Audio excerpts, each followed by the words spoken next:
அம்மா வடிவு, இதோ வந்துட்டேன்.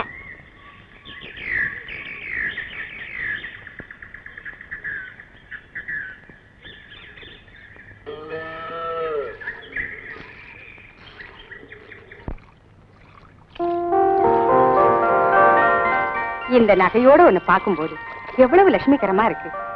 எங்கேயாவது வெளியே போறியாம்மா? ஆமாமா, திருவிழாக்கு போறேன். அப்பா டவுன் வரைக்கும் போயிருக்காரு, அவருக்காக தான் காத்துட்டு இருக்கேன்.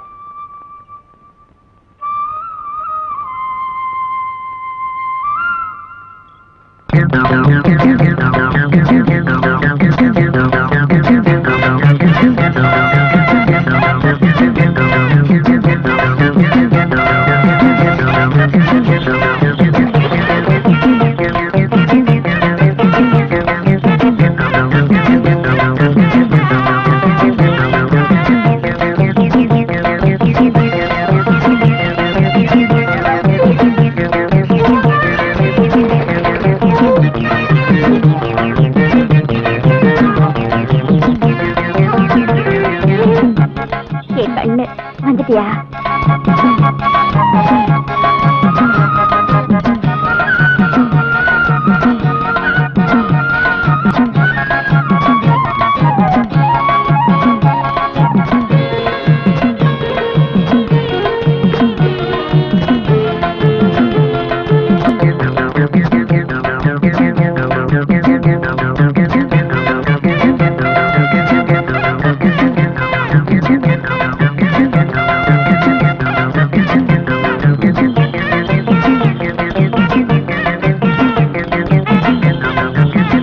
கருப்பாயி, கண்ணு கட்டிய திறந்து விடுமா?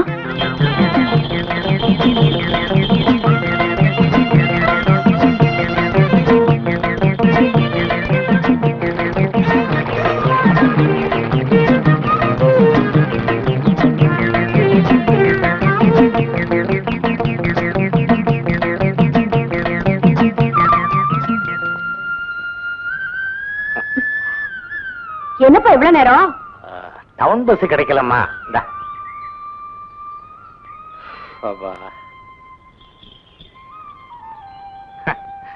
பண்ணையில பாதி வேலைய நம்ம கருப்பாயே செய்தது.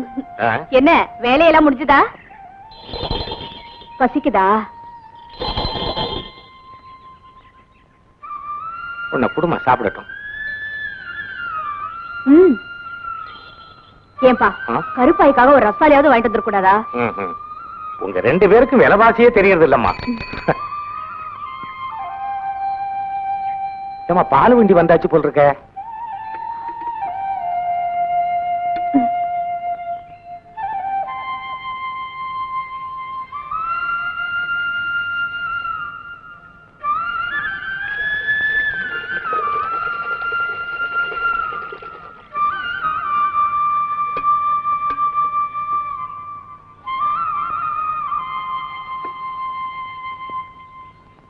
போமா,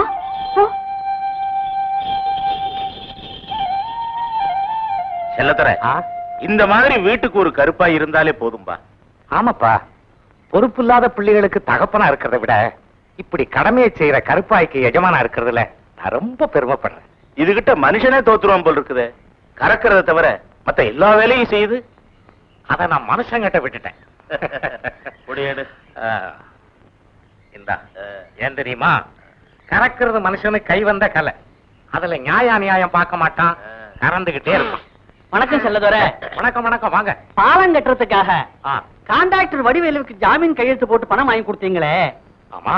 அது இன்ன வரைக்கும் அப்படியே நிக்குது. சீக்கிரமா பணத்தை கொடுக்க சொல்லுங்க. இல்லன்னா கோர்ட்டு கச்சேரி அது இதுன்னு அலைய வேண்டி வரும். அதெல்லாம் வேண்டாங்க, பையன் நானே இருக்கேன். சீக்கிரமா பணத்தை திருப்பி கொடுத்துருவான். அதத்தான் நானும் விரும்புறேன். அப்ப நான் போயிட்டு வரட்டுங்களா? போயிட்டு வாங்க, போயிட்டு வாங்க. செல்லதுரை, உன் மனசுல என்ன கலியுக கர்ணன்னு நினைச்சிருக்கியா? என்ன பரமசிவம், கண்ட வயலுக்கெல்லாம் கடனை கொடுக்கற, கண்ட இடத்துல கையெழுத்து போடுற, கொஞ்சம் பார்த்து நடந்துக்கப்பா. பரமசிவம், பெத்தவங்க செய்யறது பிள்ளைகளுக்குன்னு சொல்லுவாங்க. நான் செய்யற தர்மமும் உதவியும் என் குழந்தையை காப்பாத்தாமல விட்டுடும். காட்டு வலி போற பொண்ணே கவலைப்படாதே, காட்டுக்குள்ளி வலி மறிக்கும் கலங்கி நிக்காதே, வீரையன் பேர சொன்னா ஊரடங்கும் பாரு, எங்க வீரையன் பேர சொன்னா ஊரடங்கும் பாரு. சின்ன பசங்களா இருக்கீங்க, உங்க வயசுக்கு தகுந்த பிள்ளைங்களோட விளையாடுறத விட்டுட்டு என்ன மடக்குறீங்க? என்ன விஷயம்? எங்க வயசு உள்ளவங்க கிட்ட நாங்க போக மாட்டோம். உங்கள மாதிரி கொஞ்சம் வயசுக்கு மீறினவங்க கிட்ட தான் சினேகம் வச்சுக்குவோம். ஏன்னா உங்க கிட்ட தானே இருக்கு காசு. காசா? காசுன்னா உங்க சின்னவங்க பெரியவங்க என்கிட்ட சம்பாதிச்சா கொடுத்துருக்காங்க. உங்களை இப்படியே விட்டா நாளைக்கு நீங்க வழிபறியா பண்ணுவீங்க. என்ன ஆனாலும் சரி, நான் காசு கொடுக்கறது இல்ல. வந்து மாட்டிக்கிட்ட, சீக்கிரமா கோல்ல காசு போடு, இல்லன்னா தலைரஞ்சல் நடக்கிற கேளு. ஆமா, தலைவர் அமைதியா தான் இருக்கிறாரு. தொண்டனுங்கெல்லாம் ஏன் குதிக்கிறீங்க? தலைவர் அமைதியா இருக்காரு நினைக்காத. அவர் நெற்றிக்கண்ணை திறந்தா ஒவ்வொன்னா போயிடும். என்னடா போயிடும்? தலையில இருக்க கிழங்கு, இடுப்புல இருக்க பைசா, இப்படி ஒவ்வொன்னா போயிடும். முளைச்சு 3 இலை விடல, அதுக்குள்ள பேச்ச பேச்ச. தாண்டா தாண்டா தாண்டா